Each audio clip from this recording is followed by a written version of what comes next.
It started with a transmission, no encryption, no modulation, just an infinite, repeating pulse that reached Earth from the edge of Sector B-129 in the Auriga Cluster, a dead zone devoid of stars or civilization, a place long thought to be empty, black, and silent. The signal arrived on what happened to be April 26, Earth's so-called Alien Day, a pop, cultural relic born from fantasy films and online conspiracies. For most, it was a joke. But for Captain Zarrar, commander of the ISS Viridian, it was the beginning of something far worse than any human story could ever imagine. The signal wasn't a call for help, it wasn't a threat, it wasn't even a message. It was presence, something cold, calculating, ancient, and indifferent to time itself. The Viridian was dispatched under classified order, bypassing all known protocols and charting into the void. The crew didn't ask questions. They were soldiers of science, bound to duty, but there was an unease none of them could name. Space in B-129 felt wrong, not empty, not silent, just wrong, like stepping into a house you forgot you used to live in and finding your childhood bedroom rearranged by something that never slept. They crossed into the zone on the third week, stars flickering strangely as if blinking against something they couldn't see, and the black between them began to shimmer with faint structures, geometries too large and alien to resolve with logic. The stars weren't disappearing, they were being hidden. The first sign came when Dr. Haines, the xenolinguist, began to draw spirals in his sleep, tight, fractal spirals with broken symmetry, never the same, never static. They covered the walls of his quarters in a looping language that flickered in and out of visibility when viewed through the ship's cameras. Zarrar entered his room and felt something watching from the drawings. Not through metaphor or superstition, something was literally watching through them, bending perception like water around a stone.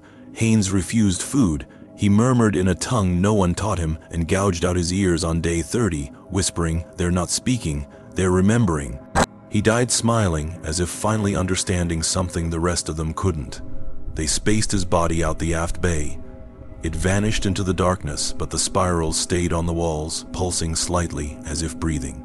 Then came the dreams, shared dreams, not hallucinations, overlapping realities. The crew described the same ruined city, endlessly tall, where the buildings weren't built but grown, and the streets were filled with shadows that wept black noise. Zarrar saw it too, every time he closed his eyes. A pyramid that reached far into the stars, covered in twitching, eyeless faces speaking in mirror. Tone chants. Inside it, something immense stirred, buried beneath the structure like a larva inside flesh. It knew they were coming, not them specifically, just anyone, anything that could perceive. It hated perception.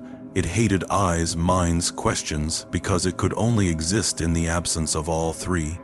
They found the source of the signal on day 47. It wasn't a station, it wasn't a ship.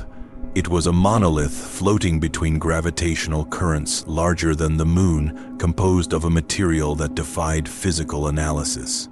Instruments broke near it, language deteriorated around it, speech slurred, memory unraveled. Zarrar seconding, Command Lieutenant Voss, stared at it and screamed for 12 straight minutes before biting through her own tongue. Her dying words were, "We already live inside it." That night, 7 crew members locked themselves in the airlock and cycled the chamber. No one stopped them, no one could. Their minds were melting. Zarrar tried to record a log entry the next morning, but when he played it back, his voice wasn't his own. It was his father's, who died 30 years ago, reciting a lullaby from his childhood in reverse. The monolith's signal had stopped, but its influence deepened. Time on the ship became fluid. Days didn't pass, they overlapped. Crew who had died appeared briefly in hallways, flickering like old holograms, staring blankly before dissolving into static. Food tasted like ash, air smelled like blood. Somewhere deep in the ship, a heartbeat began to echo through the hull, slowly, impossibly massive, shaking the atoms of the walls. Zarrar followed the noise to the engine bay and found it sealed shut, not by metal, but by absence, as if the doorway was erased from existence. And on that void, the spiral appeared again, spinning slowly, and Zarrar realized it wasn't a symbol. It was a mouth. The monolith was not an object, it was a being, and the dream city wasn't a dream. It was a memory, it was home, not to life, but to awareness itself, ancient and anti-human, a consciousness that birthed not flesh, but reality. It did not move through time, it wove time, and now it was unraveling. The closer Zarrar came to understanding, the more fragile the universe became. Light bent oddly in his vision. Shapes broke into multi-dimensional distortions. His own hands flickered with possibilities. He no longer felt alone in his skull. There were others, watching through his eyes, wearing his skin like a probe. They weren't here to invade. They already existed in the spaces between thoughts, in the silence between heartbeats. They were always here, and humans had only just begun to notice. He made one final attempt to warn Earth. A desperate transmission sent blindly through hyperpulse relay, encoding everything: dreams, data, horrors. But when he looked at the message before sending it, it had already changed. The words weren't human, the language wasn't linguistic, it was a trigger.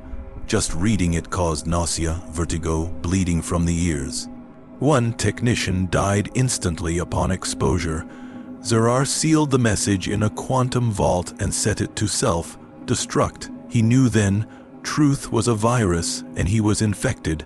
By day 63, only Zarrar remained. Or what he thought remained. He no longer slept. He no longer needed to. The ship floated near the monolith like a moth beside a star.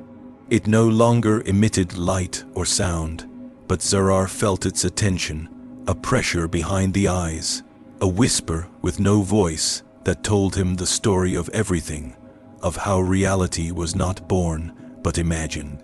Imagined by something deeper than gods, something dreaming the universe not as a gift, but as a prison. It needed minds to dream through. It needed observers to collapse the quantum foam into structure. And once enough minds became aware, once enough eyes opened, the dream would end, and the dreamer would awaken. But the dreamer wasn't benevolent. It wasn't evil either. It was indifference made flesh. A blind infinity that gnawed on existence to stave off the horror of its own awareness. Humanity was a candle lit inside its skull, and Zarrar had been the wind that threatened to extinguish it. He stood before the viewport on the final day, eyes hollow, skin translucent with unspoken geometries moving beneath it, and he whispered not a goodbye, but a question. What was the point? The monolith answered. Not in words, in removal. The stars behind it blinked out, one by one, as if someone above reality had closed a book, and Zarrar understood finally in that last moment that the universe was not expanding. It was evaporating, that death was not the end, but the reabsorption into something unutterably vast and cruelly serene. He smiled, because the final truth, the core of the spiral, the echo behind all thought, was simple: perception is a lie. Time is mercy, and the most merciful thing the cosmos ever does is let us forget, until we remember, and remembering is how it begins again. Earth never received his message. The Viridian was mocked MIA. A Black Ops recovery team sent to Sector B-129 returned with no ship and no survivors.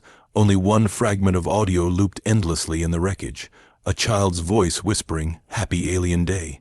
And so it comes year after year, unmarked, unnoticed. A whisper under the static, a spiral under the skin, waiting for the next mind to open wide enough, for the dream to stir, for the watcher to blink, for the stars to die again. You are not alone. You never were. The only question is, when will you remember? This has been a transmission from Dark Universe Files, and some truths should stay forgotten.